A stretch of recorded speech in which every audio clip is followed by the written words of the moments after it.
It started with a celebration. Balloons taped to the glass walls, a sheet cake on the break room table with the words, "Thank you for 15 incredible years." Someone even brought sparkling cider in plastic flutes. I stood there, smiling politely, thanking people who barely remembered what department I was in.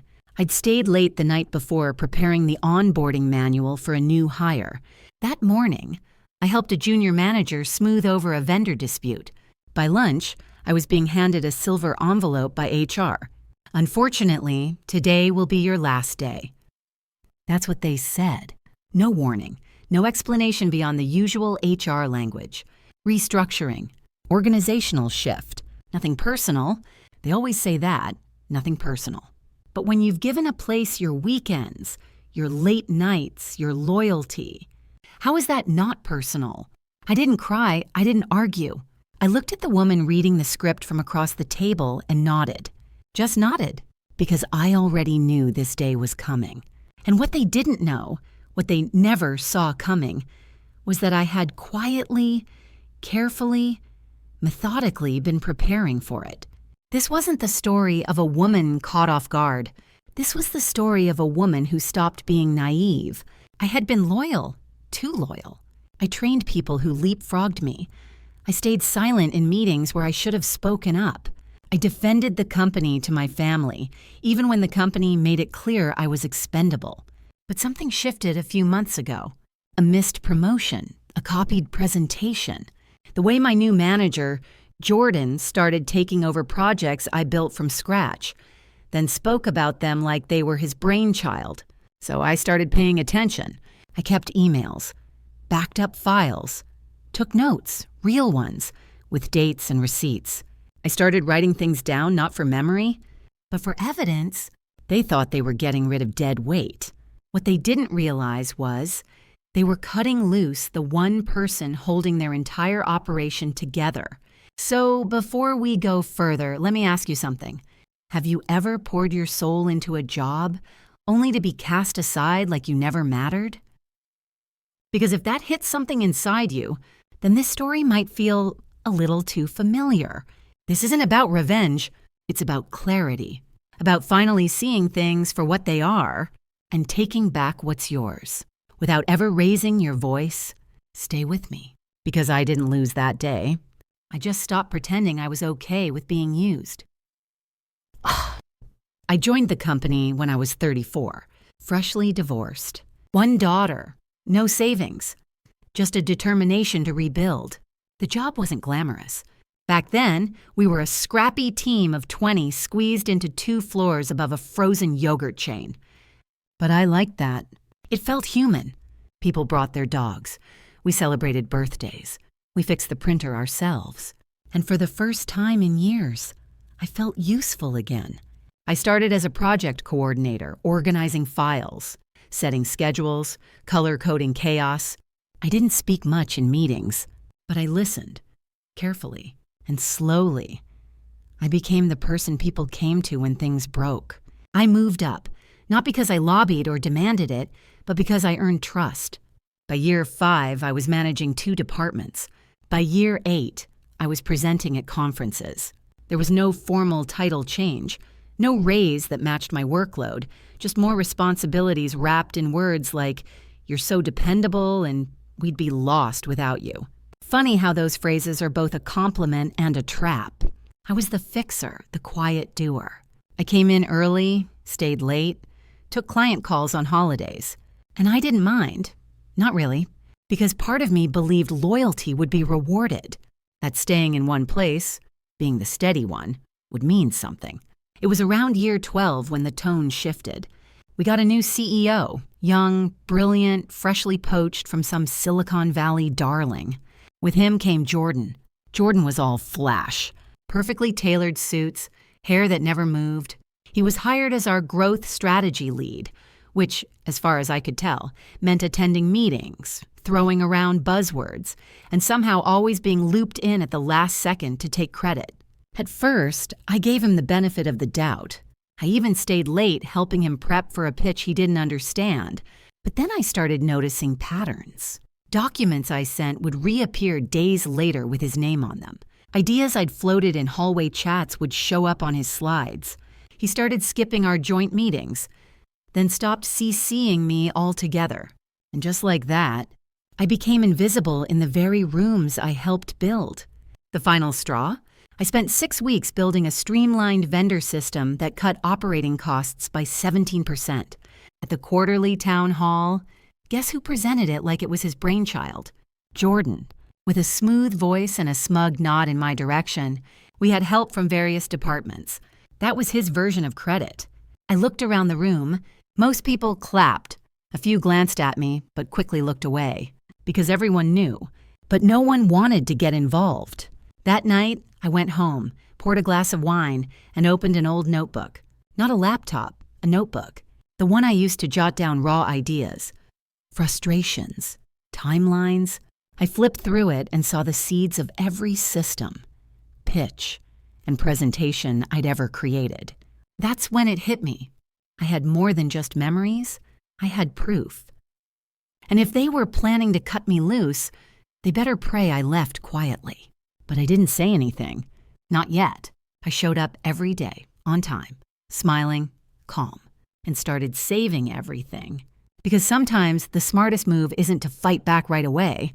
It's to wait until your silence becomes the loudest thing in the room. Ostitin. Nah, they thought I didn't see it coming, but what they didn't know was that every step they took, I already had in writing. They didn't fire me in a boardroom. They didn't even give me the dignity of a closed door. It happened in the break room, the same place where I'd organized team birthdays, brought homemade cookies, listened to people cry over deadlines. Jordan strolled in with HR like they were discussing lunch orders. He didn't even sit down. Per leadership's new direction, he said, sliding a paper toward me. We're consolidating roles to better align with market demands. I stared at the document. It wasn't just a termination letter. It was a rewrite of my job under a new title, his title. Every task listed was mine, word for word, except now it reported to Jordan. Not to me. The kicker? They'd already posted the new role online. 3 days earlier. It had his photo attached. That was the moment the betrayal became official. Not just hinted, not just sensed, and documented. HR called it restructuring. I called it what it was, calculated removal. I asked no questions and I signed nothing. I took the packet, walked back to my desk, and sat down like it was a normal Tuesday. But inside, something settled. Not anger, not sadness. Something colder, sharper. And strategy? What? That night, I went home and opened a folder I had quietly built over the past 6 weeks. Timestamps, original drafts, emails that showed Jordan had been looped in after the work was done. Slack messages where he loved my idea and then pitched it elsewhere hours later. Even voice memos. I'd started recording reflections on my drive home. Just raw thoughts, dates, events, frustrations. Turns out, memory is powerful. But metadata holds up in court. Still, I wasn't interested in suing. Not yet. Because while betrayal hurts, nothing cuts deeper than being underestimated. I reached out to Clara. Clara had been my intern 5 years ago. She was smart, intuitive, and, importantly, still trusted by Jordan. We had coffee. I didn't mention the termination. I didn't need to. I saw the internal deck you made for the expansion project, she said carefully, almost apologetically. It had your formatting, your diagrams, but your name was gone. There it was. Confirmation, not just suspicion. She slipped me a flash drive. I didn't see anything, she whispered. I looked her in the eye and nodded. You saw everything, I said, and that's exactly why I'll never forget this. Back home, I opened the file. It was my pitch, my structure, even my signature closing line. The future doesn't belong to those who disrupt the loudest. It belongs to those who deliver quietly, consistently.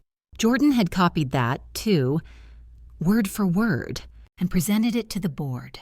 The very same project that had taken me 6 months, 3 team rotations, and dozens of late-night revisions to complete, he had hijacked and rebranded. The question now wasn't what they did. It was, what do I do next? Sue them? Leak the truth? Or do something more subtle, more lasting? I remembered an email thread from a year ago. An executive recruiter had reached out, asking if I was open to consulting. I had ignored it then, loyalty, of course. Now, I typed just one sentence. Still curious? Let's talk. Within 48 hours, I was on a video call with a startup competitor, a smaller firm, but hungry, but strategic. They'd recently lost a bid to our company because of a proposal I had written. Yes, mine. When I explained what had happened, calmly, professionally, with documentation, they leaned in. We'd be honored to relaunch this project. One said, with you at the front and full credit. I smiled. No revenge, no lawsuit, just restoration. But I didn't stop there. I called a former client, someone I'd built a close relationship with during my time.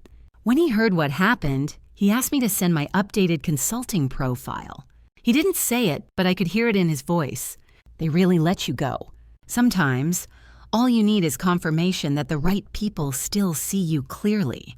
Whoa. By the end of the week, I had secured 1 consulting contract with a competitor, 2 key referrals, and 1 published article, ghostwritten under my name by a female-led firm, highlighting my vendor system. Yes, yeah, that mine as a case study. No names, no drama, just facts, just truth. At the same time, whispers started inside my old company. Clara told me Jordan was acting paranoid. He was asking who had leaked the deck. People were comparing dates. A few quietly messaged me on LinkedIn.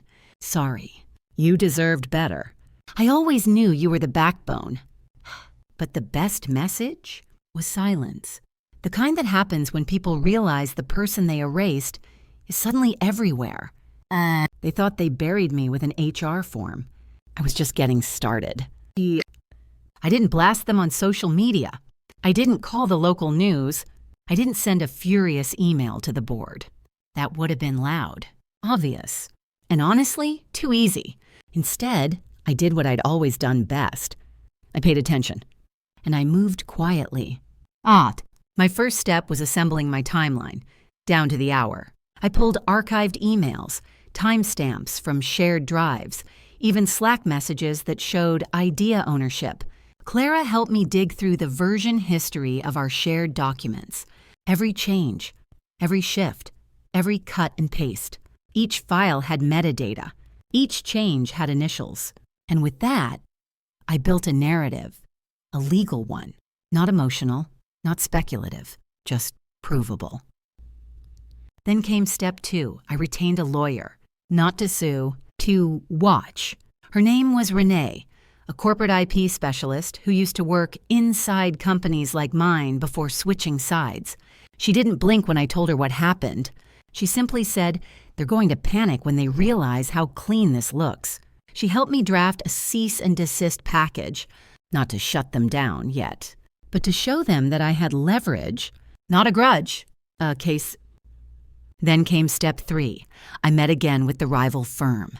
This time, I didn't just offer consulting. I offered blueprints, my system, my operations model, my 5-year vision, fully fleshed out, with improvements I'd never been allowed to implement under Jordan's leadership.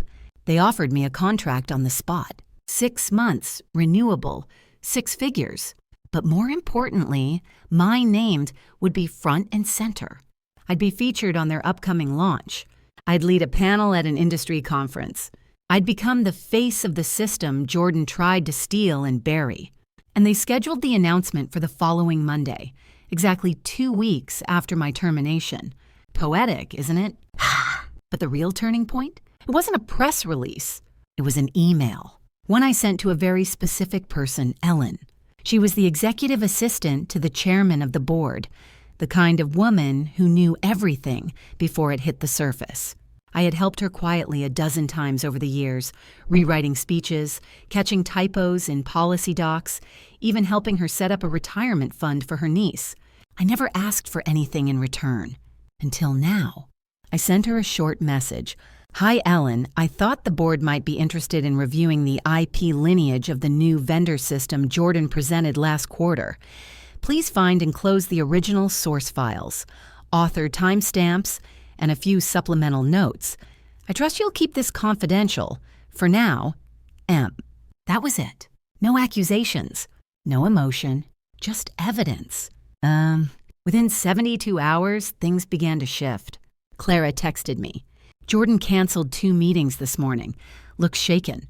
Another former colleague, Sam, called me at night whispering, "Did you do something?"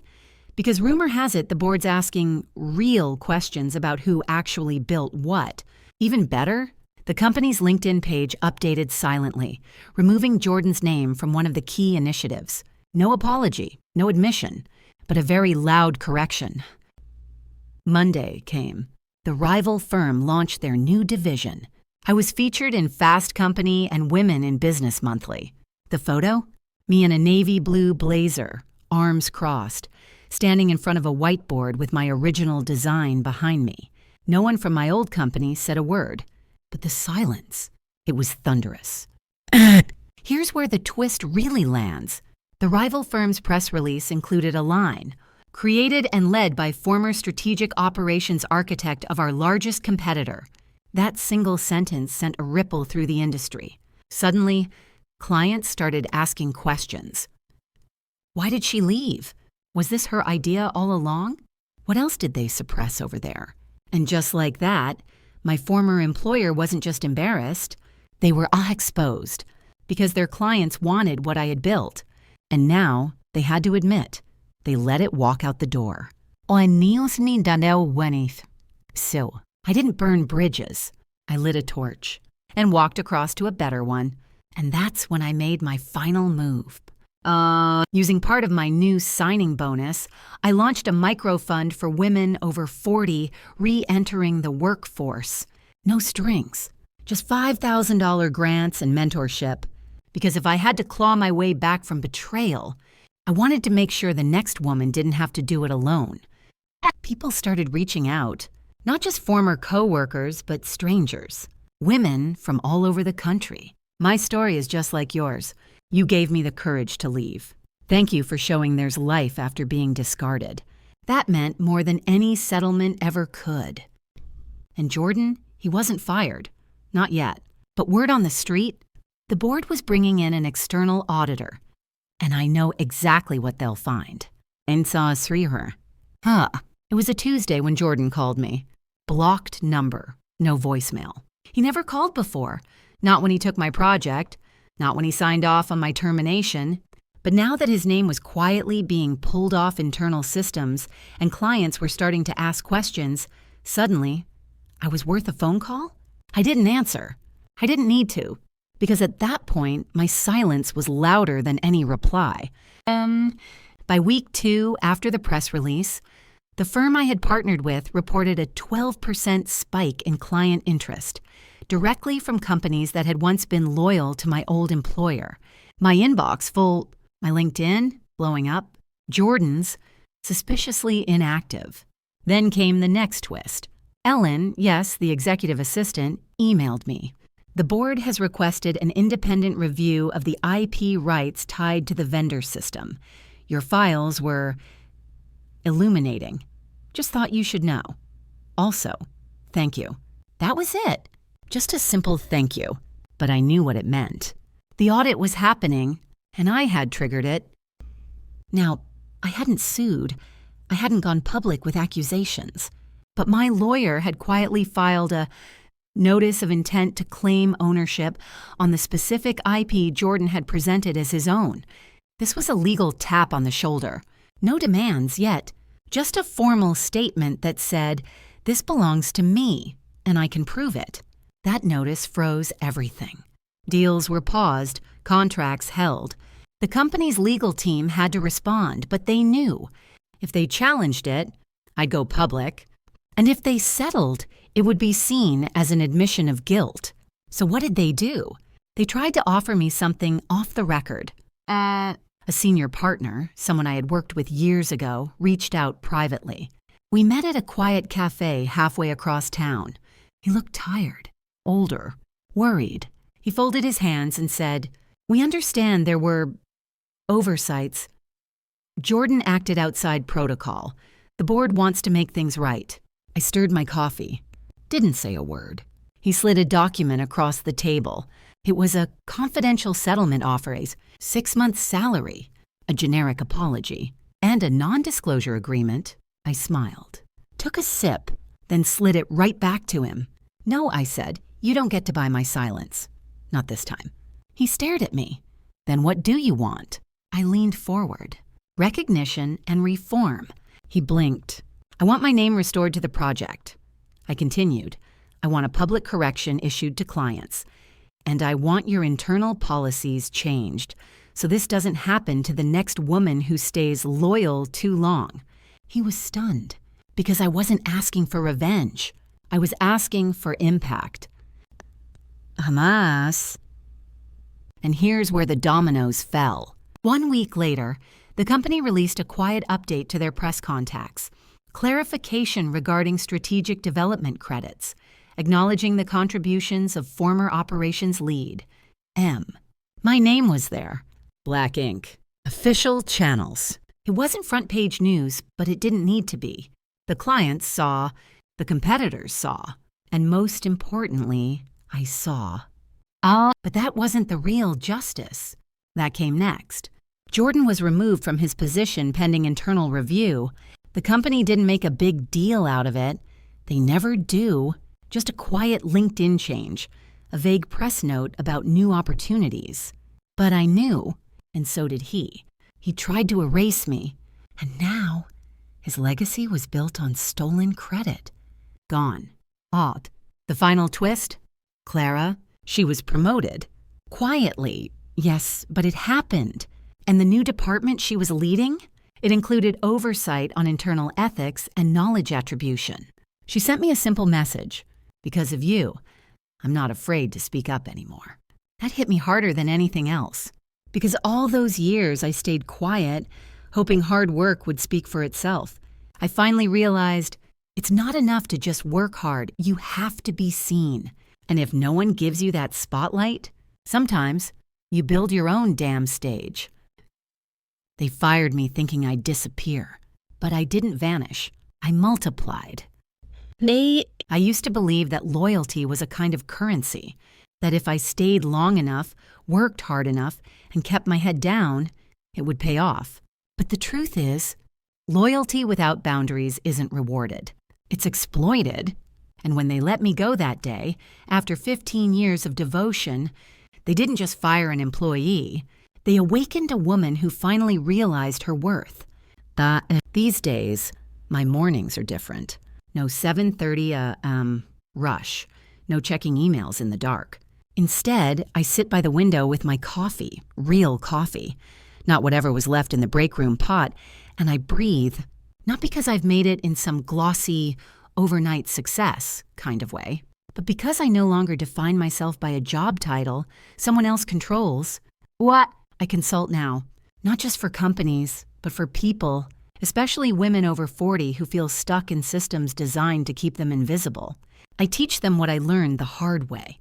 How to document their value, how to speak up without apology, and how to walk away, not in shame, but in strategy. Because the truth is, some exits are actually entrances. We just don't realize it when the door first slams shut. Ooh. You know what still surprises me, though? It's not how easily they replaced me. It's how much louder my impact became once I was gone. Clients followed. Colleagues reached out. And strangers, women I'd never met, wrote to say, "Your story is my story. I thought I was alone. I've stayed quiet for too long." And that's when I knew this wasn't just about me. It was about all of us and who've been told, in subtle and not so subtle ways, that we're too old, too difficult, not adaptable, or just support staff. No, We're the backbone, the builders, the ones who make sure things don't fall apart while someone else gets the credit, and we're done disappearing. I won't pretend everything's perfect now. There are still moments I miss the routine, the camaraderie, the version of me that used to believe that good behavior would be enough. But then I remember, that version of me also believed being overlooked was normal. That silence was strength. Now I know better. Strength is knowing when to speak, when to protect yourself, when to walk away, and when to turn betrayal into blueprint. A few weeks ago, I walked past the old building, the one where I gave 15 years of my life. The lobby was different. The faces were new.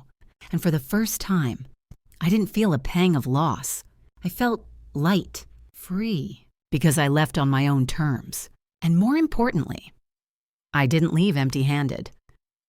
I left with my name, my ideas, and my future intact. So if you're still listening, and you've ever felt the sting of being cast aside, if you've ever asked yourself, was it worth it? Or do I even matter? Let me say this to you directly. Yes, you matter, but only if you stop handing your power to people who don't value it. Sometimes, the most radical thing you can do is believe in yourself more than they ever did, and then act accordingly. Have you ever been pushed out of something you helped build? Did someone try to erase your work, your voice, your worth? I want to hear your story. Drop it in the comments. This is a space where we lift each other up, not tear each other down, because your voice, it deserves to be heard. And if this story stirred something in you, if it made you sit up or nod quietly or whisper same under your breath, then go ahead and hit subscribe. We're just getting started. Because tomorrow's story, it's one you won't want to miss. Fired 3 days before my pension, vested after 29 years, so I made one phone call. Let's just say the call wasn't to HR. It was to someone with a badge. And the ending? Even I didn't see it coming. Sometimes the people who discard you are doing you a favor. They think they're closing the door, but what they're really doing is handing you the keys to a better one. I didn't win because I was ruthless. I won because I remembered who I was. And I made sure they remembered, too.